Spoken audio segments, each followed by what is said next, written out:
بھائی جن کے ذمہ قربانی کا کرنا واجب ہے ان کو تو کرنا ضروری ہے۔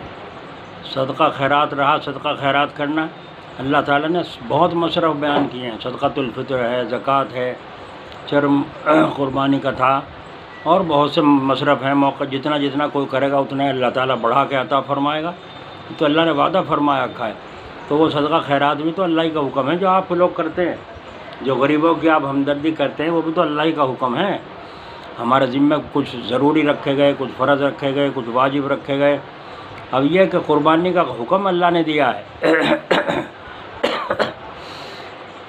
اس لیے قربانی کا کرنا ضروری ہے، خون کا بہانا ضروری ہے، اور ان کے ذمہ ضروری ہے جن کے پلے مال ہے، 52.5 تولے چاندی کی جس کی مالیت ہو قرضے سے الگ، اس کے ذمہ قربانی کا کرنا ضروری ہے۔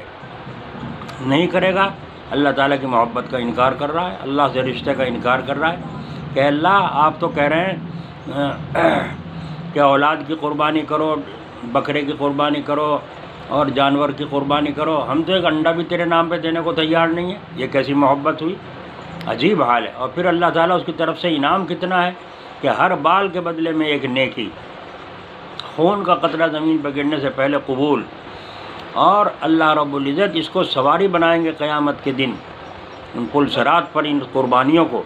تو اس لیے ہمت مسائل عالموں سے پوچھ کر کرنا چاہیے۔ بعض یوں کہتے ہیں بس اللہ کے نام کا کر دو، اللہ میاں کو ضرورت نہیں ہے تمہارے حصے کے خون بہانے کی، اللہ کے لیے کرو اپنی طرف سے، تمہیں ضرورت ہے قربانی کی، اپنے طرف سے ہو، اپنی بیوی کی طرف سے ہو یا اپنے اولاد کی طرف سے ہو، تو ان کا مسئلے پوچھو کہ ہمارے ذمہ ہمارا حصہ پہلے ضروری ہے۔ جی ماں باپ کا لوگ ہے وہ نفل ہے، جو زندہ ہوں یا انتقال کر گئے ہوں، اگر زندہ ہوں تو ان کو بتا دے، انتقال کر گئے ہوں تو ان کو ثواب پہنچے گا، لیکن اپنی طرف سے قربانی کا کرنا مالدار کے ذمہ ضروری ہے۔ نفل قربانی کو منع کر رہے ہیں اس وقت عالم لوگ، نفلی قربانی نہ کرو، مثلا کسی کے اور ماں باپ کی یا کسی اور اس کو سے لیے صدقہ خیرات کر دو، کون منع کرتا ہے؟ اس لیے جن کے ذمہ قربانی نہیں ہے کڑھن ان کو بھی ہونی چاہیے کہ کاش ہمارے پاس بھی ہوتا، ہم بھی کرتے۔ ایک واقعہ لکھا ہے صاحب نزہۃ المجالس نے کہ ایک بزرگ عید کی نماز پڑھ کے جب تشریف لا رہے تھے تو عیدگاہ سے مسافے میں لوگوں میں نکلنے میں دیر ہو گئی، اتنے میں لوگوں نے آ کے اپنی اپنی قربانیاں کر دی۔ جب تشریف لائے باہر دیکھا گلیوں میں قربانیاں ہو رہی ہیں، خون بہہ رہا ہے کہیں کہیں، تو بیچاروں کو بڑا صدمہ گزرا، کاش میرے پاس بھی آج کچھ ہوتا، میں بھی اللہ کے نام پہ قربان کر دیتا، یا اللہ مجھے پتہ نہیں کیا چیز آپ کو میری پسند ہے۔ اس لیے اللہ رب العزت کے سامنے روتے رہے، گڑگڑاتے رہے، کیونکہ اللہ والوں کے حال عجیب ہوتے ہیں، کوئی دنیا والا نہیں جانتا۔ کبھی تو ان کے ہاتھ میں لاکھوں روپے لوگ دیکھتے ہیں، کبھی خالی دیکھتے ہیں، تو ان کو پتہ نہیں ہے کہ ان کا حال کیا ہے۔ وہ اپنے بھید کو اپنے اللہ سے کہتے ہیں، کسی سے نہیں کہتے۔ اس لیے گھر تشریف لائے، بیوی نے اداس دیکھا، فرمایا کیا بات ہے؟ فرمایا کہ دنیا نے اپنی اپنی محبوب قربانیاں کر دی، میں کیا قربانی کروں، میرے پلے کچھ نہیں ہے، مجھے پتہ چل جائے کہ کیا چیز اللہ کو پسند ہے تو میں وہی قربانی کروں۔ بیوی نے رنج دیکھ کر فرمایا یہ جو گھر کی بکری کھڑی ہے اسے ذبح کر دو، رنج کرنے کی کیا ضرورت ہے؟ فرمایا اسی پر گزارا ہے، جب فاقہ ہو جاتا ہے بچوں کو اسی کا دودھ پلاتے ہیں اور دودھ پلا کے گزارا ہو جاتا ہے، اب اسے ہی قربانی کر دوں۔ تو آپ نے تو یوں فرمایا کہ بیوی کو پریشانی نہ ہو۔ بیوی نے فرمایا کہ ان کی مقدر میں جو رزق اللہ نے لکھا ہے وہ اللہ عطا فرمائے گا، تم اپنے خواہش کو پورا کر دو، اللہ کے نام پہ قربانی کر دو۔ بہت اچھا۔ چھری رسی لے کر باہر پہنچے، مکان کے باہر جا کر اس کو ڈال کر ذبح کر دیا۔ چھری دھونے کے لیے اندر آئے تو بیوی نے کہا کر دی قربانی؟ کہ جی ہاں کر دی قربانی۔ تو فرمایا یہ کیا ہے اندر؟ جھوٹ بول رہے ہو۔ جا کے دیکھا تو باقی ذبح ہوئی پڑی۔ ادھر تو انہوں نے ذبح کی اور ایک بکری اوپر دیوار پہ کو چھلانگ لگا کر اندر صحن میں کود گئی۔ اس عورت نے سوچا کہ شاید چھوٹ کے بھاگ آئی، انہوں نے اس کی بکری کی جان بچانے کو اندر بند کر دیا کمرے میں۔ جب یہ چھری دھونے لگے تو فرمایا تم ذبح کر آئے؟ کہاں؟ وہاں دیکھا تو واقعی ذبح ہوئی پڑی ہے۔ اندر آ کے کہا یہ اندر کیا ہے؟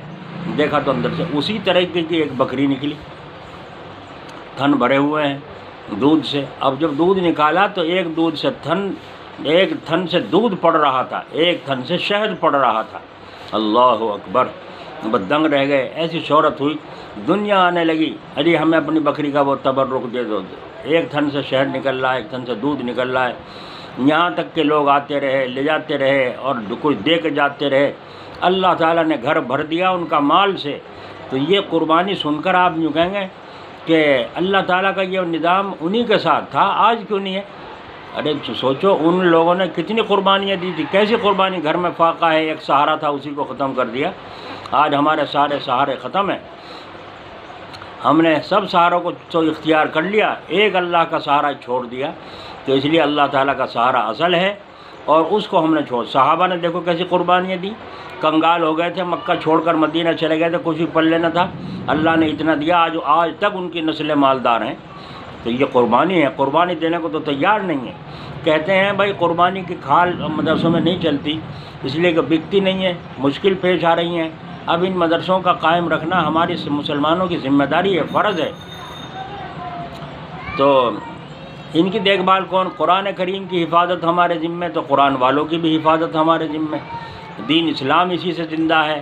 دارالعلوم دیوبند کتنے معاملات میں ٹکر جھیل رہا ہے پورا عالم میں، گمراہوں کی، فرقوں کی، کافروں کی، منافقوں کی، بدعتیوں کی، ہیں جی۔ اگر اس کو نہ پہنچے گا تو کیا چلیں گے مدرسے؟ نہ چلیں گے، بند ہو جائیں گے۔ تم ہی کہاں زندہ رہو گے؟ تمہیں تو ڈنڈا لے کے ایک طرف کو ہانک دیں گے سارے ظالم۔ تمہارا ایمان اگر بچے گا تو قرآن کریم کی اور قرآن کریم کی خدمت کرنے والوں کی وجہ سے۔ آج یوں کہتے ہیں کہ بھائی جو حصہ کر رہے ہیں 100 روپے اپنی طرف سے صدقہ مدرسے میں دے دیں، نکال دیں 100 روپے اور بڑھا دیں، نکال کے مدرسوں میں دے دیں، ان کو بھی سہارا مل جائے گا۔ تھوڑی تھوڑی تنخواہیں ان مدرسین کی ہیں، بند پڑے ہیں۔ تو بعض لوگ اس پہ کیا کہتے ہیں، مکار قسم کے لوگ یوں کہتے ہیں جب مدرسے بند پڑے تو پھر مدرسے میں دینے کی کیا ضرورت ہے؟ تو پھر تو کل کو یوں کہنے لگے جب مسجدوں میں نماز پڑھنے نہیں جاتے تو تنخواہ کی امام کو کیا ضرورت ہے؟ تو اماموں کا بھی صفایا، مدرسوں مدرسین کا بھی صفایا، تو پھر قرآن تمہارا باپ حفاظت کرے گا؟ یہ کیسے بے ہدے لوگ ہیں، ان کو یوں عقل نہیں رہی۔ کب سے اسکول بند پڑے ہیں اور کتنی کتنی تنخواہیں، ان کی 20-20 30 ہزار تنخواہیں ہیں جی اسکولوں کی، اور سرکار ان کو برابر تنخواہ دے رہی ہے اور ساری رعایت دے رہی ہے سرکاری اسکولوں میں۔ تو یہاں کون سی سرکار دے گی؟ یہاں تو مسلمانوں کے کندھوں پر یہ مدرسے چل رہے ہیں اور مسلمانوں نے قربانیاں دیں، آج تک اللہ کا دین ساری دنیا میں پھیل گیا۔ جماعتوں کے ذریعے، دعوت تبلیغ کے ذریعے سے قربانیاں دیں تو ساری دنیا میں دین پھیل گیا، اور مسلمانوں نے قربانیاں دیں علم دین کے تعلق سے، تو مدارس کے ذریعے پوری دنیا میں علماء، صلحاء، اولیاء اللہ اور مفتی اور اولیاء اللہ، پیر فقیر پیدا ہو گئے۔ تو میرے دوستو یہ باتیں جہالت کی ہیں کہ مدرسہ بند پڑا ہے، تو مدرسہ ہم نے بند کیا، تم نے بند کیا، سرکار نے بند کیا، سرکار وظیفہ تو نہیں دے رہی ہے۔ تو اپنے مدرسوں کی حفاظت تم نہ کرو گے تو کون کرے گا؟ اس لیے یہ جہالت کی باتیں ہیں، جہالت کی باتوں سے توبہ کرنا چاہیے اور اپنی ذمہ داری کو محسوس کریں کہ ہمیں غلامی کا طوق جو ہمارے گلوں میں آ چکا ہے، اس غلامی کا طوق کو ہم کیسے نکالیں، اس کی ترکیب تمہارے رہبر بتائیں گے، اللہ والے بتائیں گے۔ ہمیں مسلمان کو غلامی کی زندگی نہیں پسند، یہ تو اللہ کے سامنے سر جھکاتا ہے، اللہ اکبر کہہ کے سر جھکاتا ہے، اور کسی کے سامنے سر نہیں جھکا، سر کٹا تو سکتا ہے، جھکا نہیں سکتا۔ اس لیے مومن کی زندگی غلامانہ نہیں، حاکمانہ ہونی چاہیے اور حکیمانہ ہونی چاہیے، حکمت کے ساتھ چلنا چاہیے۔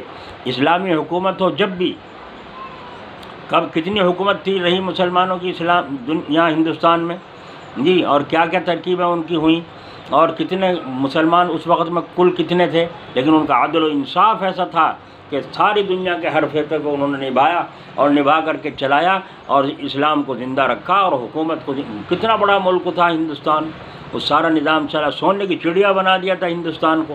اور آج دیکھو کنگال ہے، ہر آدمی جو ہے پریشان ہے، مگر پھر یوں کہتے ہیں کہ ٹھیک ہے اسلام کو مٹا دو، مسلمانوں کو مٹا دو۔ مسلمان نہیں مٹے گا، یہ اسلام نہیں مٹے گا، اللہ تعالیٰ کہیں اور کو کھڑا کر دے گا، اسے قیامت تک دین کو چلانا ہے۔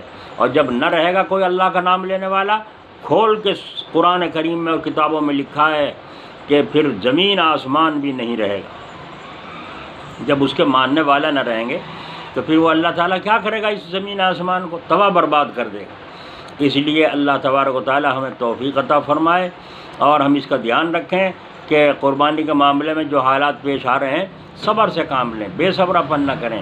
اللہ تعالیٰ سے دعا مانگتے ہیں اللہ اس بیماری کو بھی جس کی وجہ سے نحوست پھیل رہی ہے سارے ملک میں، کرونا کی، اللہ تعالیٰ اس بیماری کو دور فرما دے اور ہمیں اس ملک میں چین نصیب فرما دے۔ ہاں یہ دعا کرو، اس کی آڑ میں جو سازشیں رچ رہے ہیں اور اپنے الو سیدھا کر رہے ہیں، ان کو اللہ تعالیٰ ان کے دماغ کو سمجھ عطا فرما دے۔ اگر سمجھ کے قابل نہ ہو، دل ان کے سیاہ ہو چکے ہوں، تو اللہ سے دعا کرو اللہ ان ایسے ظالموں سے زمین کو پاک فرما دے۔ جی ہم امن والے ہیں، ایمان والے ہیں، بے ایمانی پھیلانے والے نہیں ہیں۔ وہاں تو حضرت علی رضی اللہ عنہ کو جو ستاتا تھا مسلمانوں کو، پکڑ کے زمین پر ڈال دیا اور تلوار نکال کے گلا کاٹنا چاہتے تھے اس کا ظالم کا، لیکن اس نے لیٹے لیٹے نیچے سے منہ پہ تھوک دیا اور اس نیت سے تھوکا کہ یہ میں تھوک دوں گا غصہ آ جائے گا، جلدی سے مجھے قتل کر دیں گے، تڑپاویں گے نہیں۔ وہ کافر ہوشیار تھا۔ حضرت علی رضی اللہ عنہ چھوڑ کر اس کو الگ کھڑے ہو گئے اور اپنے منہ کو صاف فرمایا ہم جو کام کرتے ہیں اللہ کے لیے کرتے ہیں، تو نے جو میرے منہ پہ تھوکا، میرے اندر جوش پیدا ہو گیا غصے کا، انتقام کا بدلہ لینے کا، اس لیے میں نے چھوڑ دیا، کہیں یہ قتل میرے نفس کے لیے نہ ہو، اللہ کے لیے نہ ہو۔ آپ نے دیکھا یہ تھا صحابہ کا انصاف، یہ تھا ایمان والوں کی زندگی، اور آج حال ہمارا دیکھ لو، 4 پیسے کے لالچ میں بکے پھر رہے ہیں۔ اس لیے صبر سیکھو، خاص طریقے سے اپنے گھر میں بیوی بچوں کے مقابلے میں صبر سیکھو۔ جو ناگوار حالات پیش آئیں پڑوس میں، پاس پڑوس میں، اس میں صبر سیکھو، تحمل پیدا کرو۔ اب خام خواہ غرانے کا زمانہ نہیں ہے اور گھڑانے کا زمانہ نہیں ہے۔ جب طاقت تھی جناب رسول اللہ صلی اللہ علیہ وسلم مکہ فتح کر کے جا رہے تھے تو صحابہ نے کودے مار کے یوں کہا الیوم یوم المزحمہ، آج بدلہ لینے کا دن آ گیا، آج بدلہ لینے کا دن آ گیا، آج ان ظالموں سے ہم بدلہ لیں گے جنہوں نے ہمیں ستایا، ہمارے جان مال لوٹے پریشان کیا۔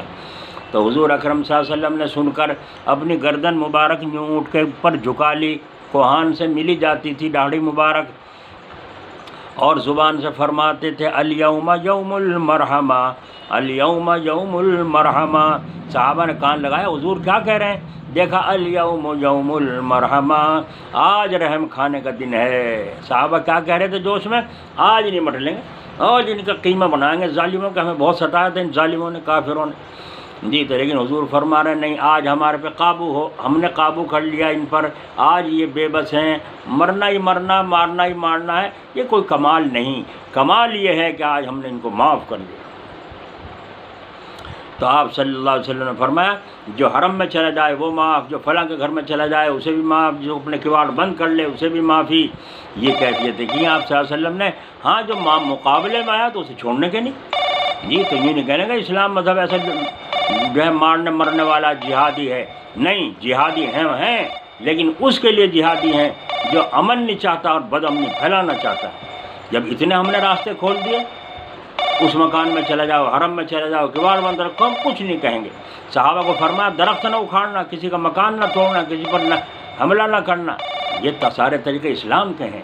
اللہ تعالیٰ اپنے فضل و کرم سے ہمیں قربانی کی صحیح طرح توفیق عطا فرمائے اور ان مسلمانوں کو بھی ہوش دے جو صبح تک پڑے سوتے ہیں، نماز کی گھروں میں خبر نہیں، مسجدوں میں بندش ہو رہی ہے تو اپنے گھروں میں جماعت کرو، اپنی عورتوں کے ساتھ جماعت کرو، بچوں کو سنبھالو، ان کا دین ایمان سنبھالنا ہماری سب کی ذمہ داری ہے۔